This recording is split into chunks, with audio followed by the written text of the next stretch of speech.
শুধু জানি ছেলে ও দেশে অনেক ডলার কামাচ্ছে আর কামাবেও। নমিতার স্বর ঈষৎ কর্কশ শোনাল। আর সে ডলারে আমাদের ভাগ আছে। ওভাবে কি সব কিছু উসুল করা যায় নমু? সবটুকু উসুল হয়? গৌরাঙ্গ লম্বা একটা নিঃশ্বাস ফেললেন। আমার উঠোনে কি আমি শুধু একটা ডলারের গাছ পুঁততে চেয়েছিলাম? নমস্কার, আমি স্নিগ্ধা। আপনাদের সকলকে স্বাগত জানাই গল্পের ঝালমুড়িতে। আশা করি সকলেই ভালো আছেন। আজকে আপনাদের শোনাচ্ছি তৃতীয় বিশ্ব, কলমে সুচিত্রা ভট্টাচার্য। আসুন শুরু করি গল্পটি। কথা শেষ করেই টেলিফোন নামিয়ে রাখছিলেন গৌরাঙ্গ। ঘড়িটায় চোখ পড়ল। টেলিফোন যন্ত্রের পাশেই রাখা আছে রিস্টওয়াচখানা। সমুদ্র নীল ডায়াল, কুচকুচে কালো সরু চুলের মতো দুটো কাঁটা, বাদামি চামড়ার পুরো ব্যান্ড। গৌরাঙ্গ দৃষ্টি স্থির একটুক্ষণ। না না, ঘড়ি নয়। সময়টাই দেখছিলেন গৌরাঙ্গ। 5:40। মাত্র 10 ঘন্টায় কোথা থেকে কোথায় উড়ে যায় মানুষ। দরজায় নমিতা। ঘর থেকে বেরিয়ে রান্নাঘরে যাচ্ছিলেন। দাঁড়িয়ে পড়েছেন। চোখ কুঁচকে শুনছিলেন কথোপকথন। উৎসুক স্বরে জিজ্ঞেস করলেন, কার ফোন? বিল্টুর মনে হলো। গৌরাঙ্গ স্ত্রীকে দেখলেন, উত্তর দিলেন, এখন কেন ফোন করলো? কোত্থেকে করছিল? এর মধ্যে বোস্টন পৌঁছে গেছে? ও এখন লন্ডনে। আমেরিকার প্লেন ছাড়তে এখনো ঘন্টাখানেক দেরি, তাই এয়ারপোর্ট থেকেই একটু কথা বলে নিচ্ছিল। নমিতার চোখে তবু বিস্ময়। বললেন, কখনো তো এরকম মাঝ রাস্তা থেকে ফোন করে না, তবে আজকে কি হলো?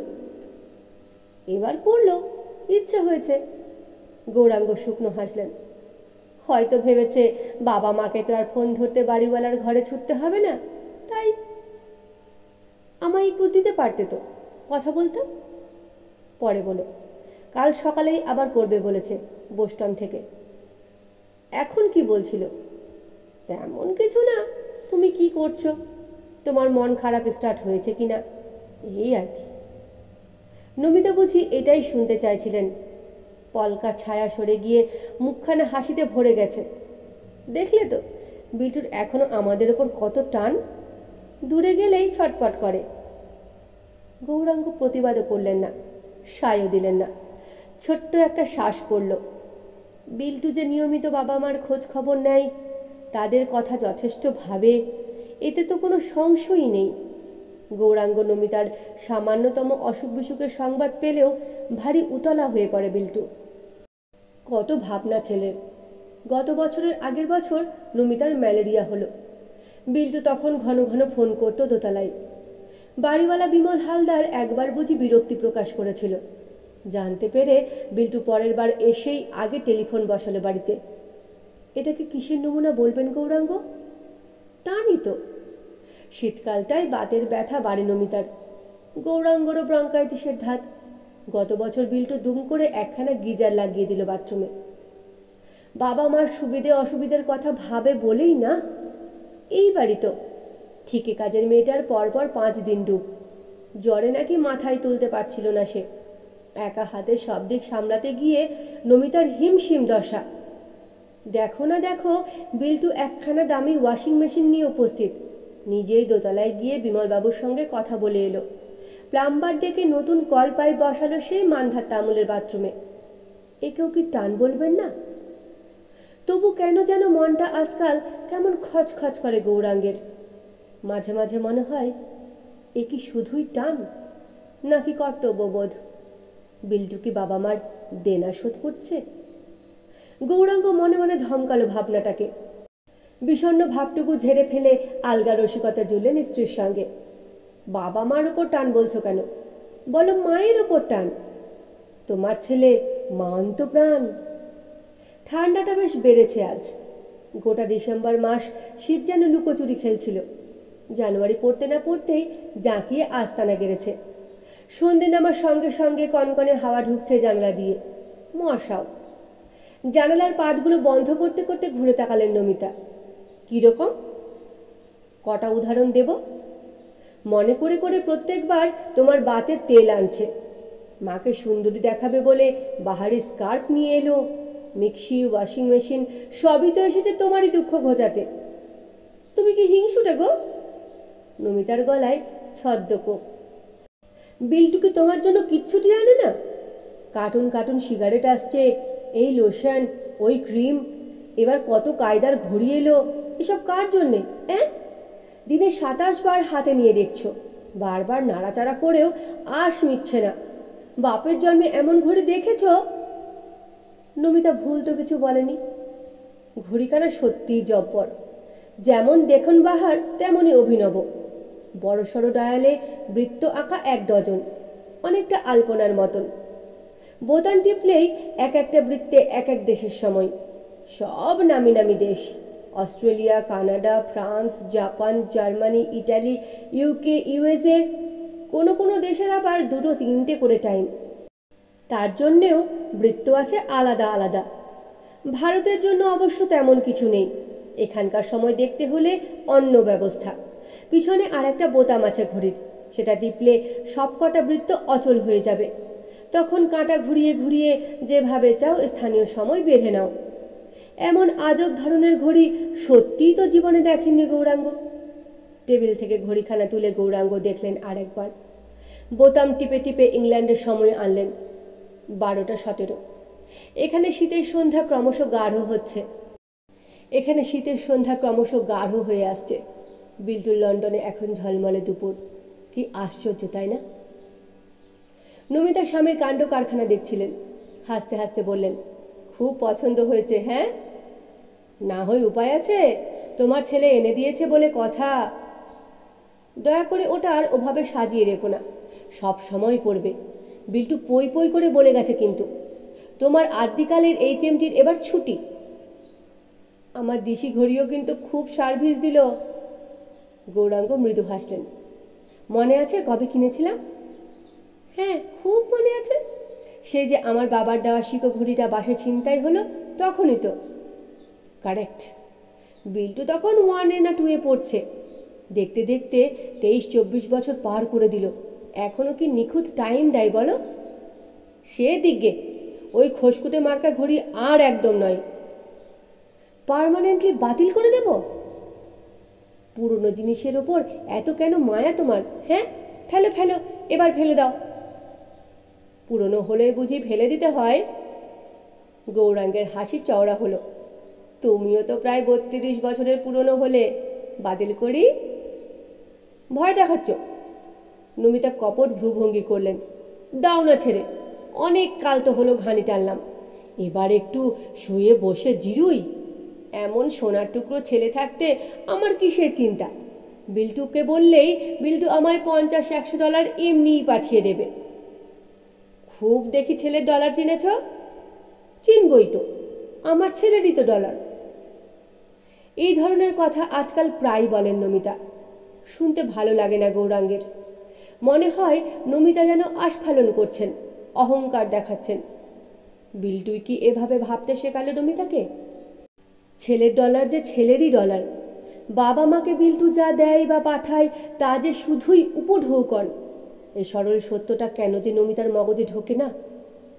গৌরাঙ্গ আর বাদানুবাদে গেলেন না, হাত তুলে দিয়ে বললেন, তুমি জিতেছ, তুমিই জিতেছ। এবার ডলারকে ছেড়ে ডলারের বাবার দিকে একটু কৃপা দৃষ্টি দাও দেখি। নমিতা চোখ ঘোরালেন। কি চাই? চা? হোক না 1 কাপ। তোমার ছেলে ডলারের অনারেই না হয় হোক। বিল্টুর কিনে দেওয়া কাশ্মীরি শালখানা ভালো করে সাপটে নমিতা চলে গেলেন। হাসতে হাসতেই গেলেন। গৌরাঙ্গ বেরিয়ে পাশের ঘরে এলেন। এ বাড়িতে 2খানা মাত্র ঘর, 2টিই ছোট ছোট। তুলনায় বিল্টুর ঘরখানা বেশিই ছোট, তবে এ ঘরে মালপত্র কম। গৌরাঙ্গদের শোয়ার ঘরখানা একেবারে গুদাম, কি নেই সেখানে। সাবেকি খাট, আলমারি, আলনা, ঢাউস 1খানা ড্রেসিং টেবিল, খান-2 চেয়ার, ছোট টেবিল, সেলাই মেশিন, দেয়াল ঘেঁষে পরপর সাজানো পুরনো ট্রাঙ্কের মিনারের লেপ, পালিশের স্তূপ, এক কোণে নমিতার ঠাকুরের আসন, কি নেই সেই ঘরে। বিল্টুর ঘর তুলনায় ছিমছাম। সিঙ্গেল বেড খাট, পড়াশুনোর টেবিল চেয়ার, বইয়ের র্যাক, 1খানা বেটে আলমারি। জায়গা আছে বলেই ফ্রিজ, টিভি এই ঘরেই রেখেছেন নমিতা। বিল্টুর কিনে দেওয়া প্লাস্টিক বেতের ছোট ছোট চেয়ার টেবিলও। 11 মাস থাকে না ছেলে, এটাই এখন এই বাড়ির বসার ঘর। এখনও বিল্টুর স্পর্শ যেন লেগে আছে গোটা ঘরে। স্পর্শ নয়, গন্ধ। বিল্টু একটুও গোছানো নয়, ফেলে যাওয়া জিনিস এদিক ওদিক ছড়িয়ে রেখে গেছে। কাক ভরে উঠে দাড়ি কামিয়েছিল, অর্ধব্যবহৃত শেভিং ক্রিমের টিউব গড়াগড়ি খাচ্ছে টেবিলে। আলমারির মাথায় প্রায় নতুন আফটার সেভ লোশন, একখানা বডি স্প্রে। দেওয়ালের ব্র্যাকেটে ঝুলছে ময়লা জিন্স টি শার্ট। সব কিছুতেই বড় বেশি বিদেশি বিদেশি ঘ্রাণ। নাকি এটাই এখন বিল্টুর গন্ধ? গৌরাঙ্গর বুকটা ঈষৎ চিনচিন করে উঠল। ছেলের জন্য মন কেমন করছে কি? নাকি অচিন দেশের সৌরভ অন্য কোনো রূঢ় সত্যকে স্মরণ করিয়ে দিচ্ছে? নিজেকে অন্যমনস্ক করার জন্য গৌরাঙ্গ টিভি চালালেন। মাত্র বছর 3 হলো যন্ত্রটার আবির্ভাব ঘটেছে বাড়িতে। রঙিন পর্দার নেশা এখনও গৌরাঙ্গকে ধরেনি সেভাবে। তবু ঘোরাচ্ছেন এ চ্যানেল ও চ্যানেল। থামলেন এক জায়গায়। এই তো বেশ সুন্দর একটা প্রোগ্রাম হচ্ছে তো। কি করে নানান দেশের পাখিরা কাঠকুটো জোগাড় করে এনে বাসা বাঁধে, কেমন করে তারা বাচ্চার ঠোঁটের ফাঁকে খাদ্য গুঁজে দেয়, কি নিপুণ দক্ষতায় মা পাখি বাচ্চাদের উঠতে শেখায়। এ সমস্ত দেখতে দেখতে গৌরাঙ্গ কখন তন্ময়। নমিতার ডাকে হুঁশ ফিরল। চা এনেছেন নমিতা, সঙ্গে গরম গরম পাকোড়া। কাপ হাতে পাশে বসলেন নমিতা। তরল গলায় বললেন, এই যে ডলারের বাবা, চা নয় টাও এনেছি, খাও। গৌরাঙ্গ নাক কুচকালেন। আবার এসব কেন? রোজ রোজ এত ভাজাভুজি কি আমার সহ্য হয়? কিচ্ছু হবে না, বিল্টুর জন্য আনা ভালো তেলটাই ভেজেছি, খাও। তেলের আবার ভালো আর খারাপ কি? তেল ইজ তেল। ছেলের নাম করে কদিন যথেষ্ট রিচ খাওয়া হয়েছে, এসব কি আমার অভ্যেস আছে? অভ্যেস তো অনেক কিছুরই ছিল না। এই যে বসে বসে টিভি গিলছ, এই অভ্যেসও কি ছিল? তবুও তো দেখছো। এটাও তো এমনই অভ্যেস করে নাও। হয় না, খাওয়ার বয়সটা পেটে কিল মেরে পড়ে রইলাম। এখন এই 58 বছর বয়সে এসে। গৌরাঙ্গ ট্যাচা চোখে তাকালেন। রাতের মেনু কি? কালকে সেই বাসি মাংস। বাসি কোথায়? ফ্রিজেই তো আছে। ফ্রিজে রান্না রাখলে বুঝি বাসি হয় না? তোমার বাপু বড্ড পিটপিটানি। আজকাল দুনিয়া শুদ্ধুর লোক ফ্রিজের খাবার খাচ্ছে। বিল্টুর ওখানে তো সবই ফ্রিজে থাকে। বাহ বাহ, এখন দেখি খুব লেকচার ঝাড়ছ। গৌরাঙ্গ তপ্ত হয়েছেন সামান্য। নিজেই তো একসময় বলতে ফ্রিজের খাবারে স্বাদ পাওয়া যায় না, স্বাস্থ্যের জন্যও ক্ষতিকর। হ্যাঁ, সে যখন বলেছি তখন তখন তো আর ফ্রিজ ছিল না। নমিতা লাজুক হাসলেন। ফ্রিজ এসে কত খাটুনি কমেছে বলো তো। তোমাকেও তো বলি 7 দিনের বাজার একসঙ্গে করে রাখো। আমার টাটকা টাটকাই ভালো লাগে, অন্তত পা দুটো যতদিন সচল আছে। গৌরাঙ্গ গোমরা হয়ে গেছেন। ছেলে ফ্রিজ কিনে দিয়েছে বলে আহ্লাদে ডগমগ হয়ে এতদিনের অভ্যাস আমি বদলাতে পারবো না। আশ্চর্য, ফ্রিজ কি আজকে না হলো? 3 বছর হয়ে গেছে, এখনো তোমার সেই একই ধুয়ো। 55 বছরের অভ্যেস 3 বছরে মুছে যাবে? আচ্ছা বাবা আচ্ছা, রাতে খেও না মাংস, তোমার জন্য আমি কপি চচ্চড়ি করে দেব। খুশি? গৌরাঙ্গ পকোড়া তুলে নিলেন একটা, বিরস মুখে চিবোচ্ছেন। চুমুক দিলেন চায়ে। শীতে যেন একটু জবুথবু মেরে যাচ্ছিলেন। ঝাল ঝাল পকোড়া আর উষ্ণ পানীয় ছোঁয়ায় জড়তা যেন কেটে যাচ্ছে দ্রুত। রঙিন পর্দায় পাখির জীবনযাপন প্রদর্শন শেষ। পর্দা জুড়ে এখন অজস্র সাপের অবাধ বিচরণ। ছোট বড় মাঝারি বিষাক্ত নির্বিষ। গা শিরশির করে উঠল গৌরাঙ্গের। বন্ধ করে দিলেন টিভি। নমিতা বাবু হয়ে বসেছেন খাটে। কাপে শেষ চুমুক দিয়ে বললেন, তুমি আজ বেরোলে না? গৌরাঙ্গ হাত উল্টালেন। কোথায় যাব? কেন, একটু বেরিয়ে আসতে পারতে তো, যেমন হাঁটতে যাও রোজ ছুটির দিনে। গেলে একটা পোকা মারার বিষ এনো তো, রান্নাঘরে আবার আরশোলা বেড়েছে। দূর, আজ আর বাড়ির বাইরে রাখতেই পা ইচ্ছে করছে না গৌরাঙ্গর। সেই কোণ ভরে উঠেছেন। বিল্টুর মানা করা সত্ত্বেও ছেলেকে প্লেনে তুলে দিতে দুজনে ছুটেছিলেন এয়ারপোর্টে। তারপর বাড়ি এসে টুকটাক কাজ, দুপুরে একটু ঘুমিয়ে পড়েছিলেন। গাটা এখন কেমন যেন ম্যাচ ম্যাচ করছে। তাছাড়া বেরিয়ে হবেটাই বাকি। পাড়া শুদ্ধ যার সঙ্গে মোলাকাত হবে ঘুরে ফিরে উঠবে সেই একই প্রসঙ্গ, বিল্টুর কথা। এমনিতেই বিল্টুর গুণগান চলছে সর্বত্র। এখনও বিল্টু দেশে এলে তো কথাই নেই, নতুন করে প্রশংসার জোয়ার বয়ে যায়। কপাল করে একটা ছেলে পেয়েছিলেন মশাই, মাধ্যমিকে ফার্স্ট, হায়ার সেকেন্ডারিতে ফার্স্ট, আইআইটির অ্যাডমিশন টেস্টে সারা ভারতবর্ষের মধ্যে ফোর্থ। কি ট্যালেন্ট! গোটা ভারতবর্ষের সবকটা আইআইটির সমস্ত ইঞ্জিনিয়ারিং ডিপার্টমেন্ট মিলিয়ে সেরা ছাত্র আমাদের বিল্টু। রাষ্ট্রপতির স্বর্ণপদক পাওয়া কি চারটিখানি কথা? ওই ছেলেকে আমেরিকা কোলে তুলে নেবে না তো কে নেবে? দেখিয়েও তো দিল। 3 বছরে পিএইচডি করে এখন সফটওয়্যার কোম্পানির উঁচু পজিশনে। এখন কত যেন স্যালারি পাচ্ছে বিল্টু? নিশ্চয়ই বছরে $40-50,000। আরও বেশি? কত বললেন? শুনে তো আমার হাঁটু কাঁপছে মশাই। রত্ন রত্ন, গর্ভে একটি মহামূল্য রত্ন ধারণ করেছিলেন আপনার গিন্নি। মাত্র 28-29 বছর বয়সী ছেলেটা কোথা থেকে কোথায় উঠে গেল। কিছুকাল আগেও এই ধরনের পুত্র স্তুতিতে ভারী রোমাঞ্চ জাগত গৌরাঙ্গর, বুকটা ফানুসের মতো ফুলে উঠত। এখন যে মন্দ লাগে তা নয়, তবে যেন একটু একঘেয়েমিও এসে গেছে। পোলাও বিরিয়ানি রোজ রোজ খেলে যেমন মুখ মরে যায়, এ যেন অনেকটা সেই রকমই। নমিতা উঠে রান্নাঘরে কাপ প্লেট রাখতে গিয়েছিলেন, ফিরে এসে আবার বসেছেন খাটে। বললেন, কি হলো, বেরোবে না? ভাল লাগছে না। গৌরাঙ্গ মাথা ঝাঁকালেন। শরীরে ঠিক জুত নেই। বুঝেছি। কি বুঝেছ? শরীর নয়, মন। ছেলের জন্য মন খারাপ লাগছে, তাই তো? গৌরাঙ্গ স্থির চোখে 2-1 পলক দেখলেন স্ত্রীকে। তোমার মন খারাপ হচ্ছে না? বড় একটা শ্বাস টানলেন নমিতা। ফুসফুস থেকে বাতাসটা ছাড়ছেন ধীরে ধীরে এবং বলছেন, আমি তোমার মতন নই। মানে? আমি অভ্যেস পাল্টাতে পারি। কচু পারো। জোর করে হেসে উঠলেন গৌরাঙ্গ। এয়ারপোর্টে তখন ফচফচ করে কে কাঁদছিল? আহা, সে তো একটু হবেই। ছেলে চলে গেলে কোন মার না চোখে জল আসে বলো তো? নমিতা অপ্রস্তুত হাসলেন। চতুর্ভঙ্গিতে কথা ঘুরিয়ে দিয়ে বললেন, এই জানো, তোমায় একটা কথা বলা হয়নি।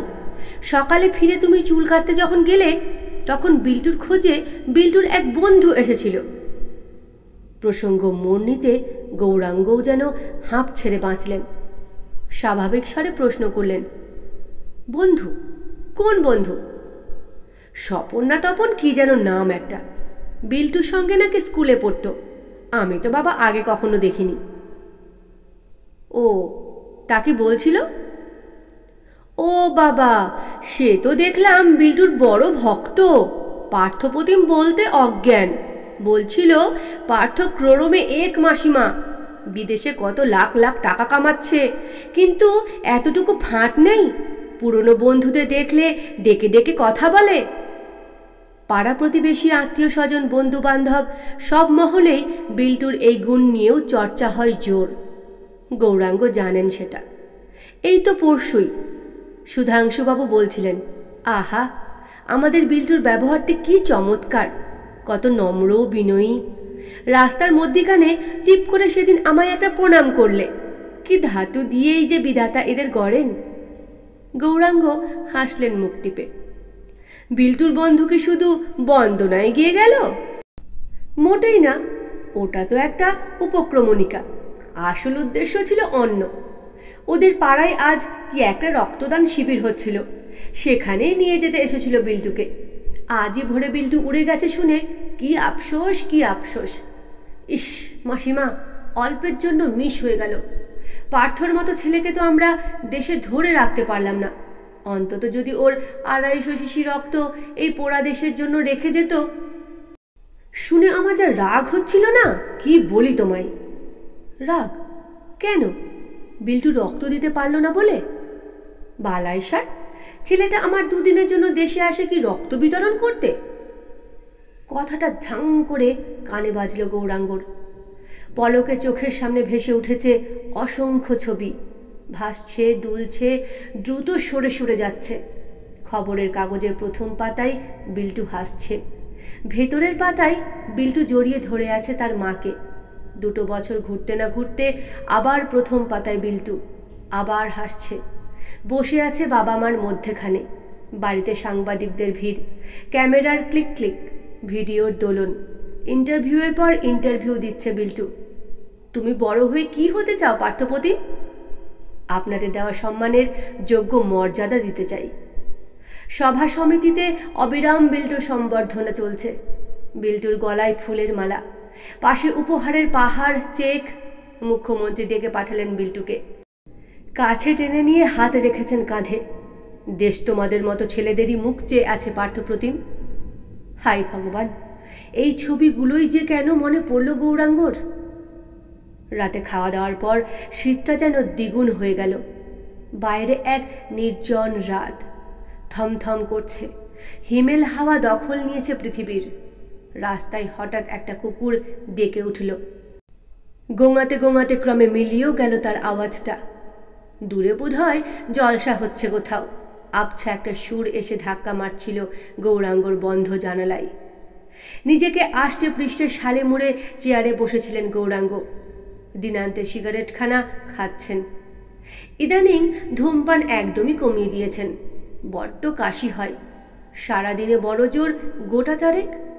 তবে এই সময়টা একটা তার চাইই চাই। রান্নাঘর গুছিয়ে ঘরে এলেন নমিতা। বিছানা করছেন। লেপ দুটো পায়ের কাছে রেখে হঠাৎই বললেন, রান্নাঘরটা তো আর না সারালে চলছে না। গৌরাঙ্গর ঠিক কানে গেল না কথাটা। বললেন, আরে ঘরদোরের দিকে তো ফিরেও তাকাও না। রান্নাঘরের সিলিং খসে খসে পড়ছে। দেওয়ালের তো তেলকালিতে অকহতব্য দশা। এবারও বিল্টু দেখে খুব রাগারাগি করছিল। তা কি করা যাবে? গৌরাঙ্গ টেবিল থেকে অ্যাস্ট্রে টেনে ছাই ঝাড়লেন। পুরনো বাড়ি, পুরনো ভাড়াটেদের এইভাবেই থাকতে হয়। ভাড়া মোটেই পুরনো নয়। বিল্টু গত মাসেই এসে অনেকটা বাড়িয়ে দিয়েছে। ঠিক আছে, বিমলবাবুর সঙ্গে কাল পরশুই কথা বলবো। তোমার বিমলবাবু কিচ্ছু করবে না। 30 বছর ধরে তো রয়েছ। জন্মের মধ্যে কম্ম একবার মাত্র কল ফিরিয়েছিল। নমিতা ঝপাং করে মশারিটা ফেললেন বিছানায়। হয় এবার বাড়ি ছাড়ো, নয় নিজেরাই সারিয়ে সুরিয়ে নাও। কোত্থেকে সারাবো? আমার কি টাকা ঝলঝলাচ্ছে? রিটায়ারমেন্টের আর মাত্র 2 বছর বাকি। এখন তো লোন মানেই নন রিফান্ডেবল। শেষ সঞ্চয়টাও পরের বাড়ির পেছনে ঢেলে দেব? তোমাকে ঢালতে কে বলেছে? বিল্টু তো আছে। ছেলের উপর আর কত চাপ দেব বলো তো? চাপ কিসের? ও তো ভালোবেসেই দিচ্ছে। মশারির খুঁট লাগাচ্ছেন নমিতা। তাছাড়া এই প্রথম বাড়িতে একটা অনুষ্ঠান হতে চলেছে। এইরকম ভাঙা বাড়িতে হবে? তুমি কি বিল্টুর বিয়ের কথা বলছো? হ্যাঁ।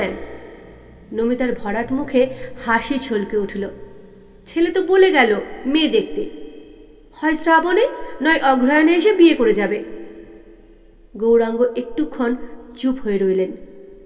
তারপর নিষ্প্রাণ গলায় বললেন, সেই জন্যই তো আমার চাপ দিতে অস্বস্তি হয়। নমিতা যেন কথাটা ঠিকমতো হৃদয়ঙ্গম করতে পারলেন না। বললেন, মানে? তোমার ছেলে গত বছর বিয়ের কথায় গা করেনি। এবার কিন্তু যেচে উৎসাহ দেখালো। কেন বোঝো না? বুঝবো না কেন? নমিতার হাসি মিলিয়ে গেল। স্বর চকিতে উদাস। বিল্টু এবার গ্রিন কার্ডের অ্যাপ্লিকেশন করবে। তার আগে বিয়েটা সেরে ফেলতে চাই, নইলে পরে বউ নিয়ে যেতে অসুবিধা হবে। তাই। গৌরাঙ্গ স্তম্ভিত হয়ে গেলেন। জানে নমিতা? বোঝে? ছেলে পাকাপাকিভাবে বিদেশে থেকে যাবে জেনেও নমিতা এত অচঞ্চল? নমিতা স্বামীর দিকে তাকাচ্ছেনই না। মশারি ভালো করে গুজিয়ে রান্নাঘর থেকে জলের জগ আর গ্লাস নিয়ে এলেন, রাখলেন ড্রেসিং টেবিলে। বাথরুম থেকে ঘুরে এসে ঢকঢক করে জল খেলেন খানিকটা। ঠাকুর প্রণাম করলেন। তারপর অন্যদিকে চোখ রেখেই বললেন, বসে রইলে যে, শোবে না? স্ত্রীকে দেখতে দেখতেই বিছানায় এলেন গৌরাঙ্গ। এত কাছের মানুষকেও হঠাৎ হঠাৎ কেমন অচেনা লাগে। একটুও হেলদোল নেই। আশ্চর্য। গায়ের শাল খুলে গৌরাঙ্গ রাখলেন মাথার কাছে। শীত যেন ঝাঁকিয়ে পড়ল আচমকা। কুকড়ে গেলেন, লেপ টানছেন। নমিতাও মশারি তুলে ঢুকছেন বিছানায়। তক্ষুনি শুলেন না? কোমর অবধি লেপ টেনে পা ছড়িয়ে বসেছেন, যেন নিজেকেই শোনাচ্ছেন। এইভাবে বলে উঠলেন, বিল্টু যে দেশে ফিরবে না এ আমি অনেকদিন আগে থেকেই জানতাম, অনেকদিন আগে থেকেই বুঝেছিলাম। রাজপ্রাসাদ পেয়ে গেলে কি কেউ আর কুঁড়ে ঘরে ফিরতে চাই? এ তো গৌরাঙ্গরও মনের কথা। তবু গৌরাঙ্গ একটু সময় নিয়ে বললেন, এদেশে ফিরে করবেই বাকি। বিল্টুর মতো ছেলেদের জন্য এখানে কি তেমন সুযোগ আছে? আমি মুখ্য সূক্ষ্ম মানুষ, অত শত বুঝি না।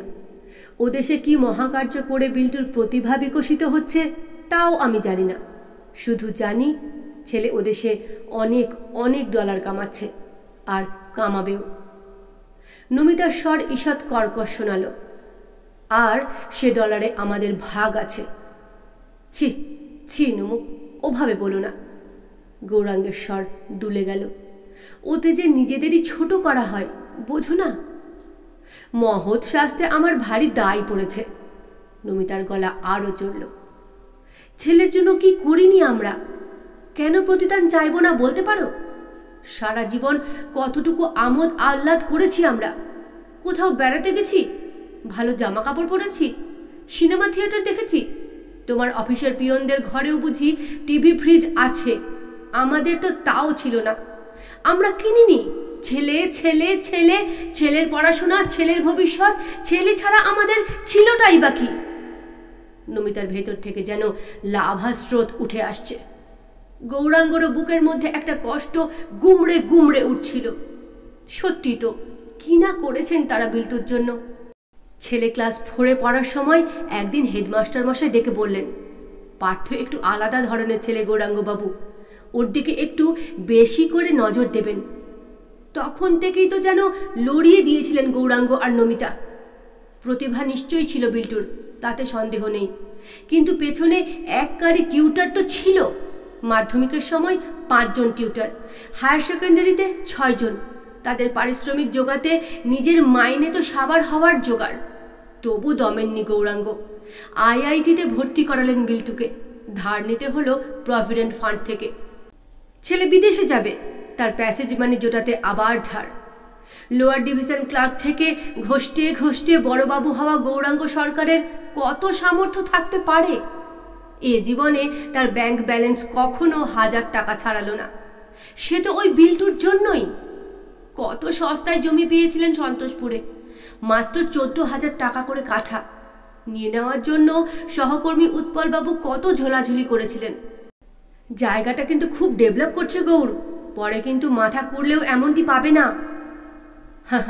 জমি কিনবেন না ছেলের ভবিষ্যৎ করবেন? কিন্তু এখন আর ওসব স্মরণ করে লাভ কি? ছেলে যে ফ্র্যাঙ্কেনস্টাইন হয়নি এই না কত।